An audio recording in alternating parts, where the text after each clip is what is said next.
ఏంటి తాగుడు జబ్బా? అది కేవలం సినిమాల్లోనే కదా జరిగేది. నీతో దారుణంగా ప్రవర్తించాను, అయినా సరే తాగుతావా? నాకు ఫ్రస్ట్రేషన్ వచ్చి తాగాను అంతే. వాకింగ్ చేశాను, రన్నింగ్ చేశాను, అన్ని రకాల పిచ్చి పనులు చేశాను. కానీ ఎందుకో నాకు తెలీదు. నాకు అసలు అర్థం కాలేదు నువ్వు నన్ను అలా ఎందుకు వదిలేసావని. అప్పుడు ఇప్పుడు కూడా నాకు అసలు అర్థం కావట్లేదు.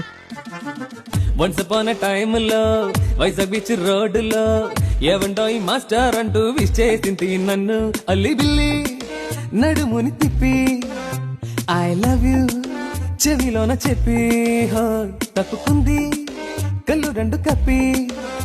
అందుకేగా గుండె కింద నొప్పి. బ్రేకప్ బ్రేకప్ బ్రేకప్ కింగులాంటి ఉమా గాడి life backup. Breakup breakup breakup కింగులాంటి ఉమా గాడి లైఫ్ బ్యాకప్.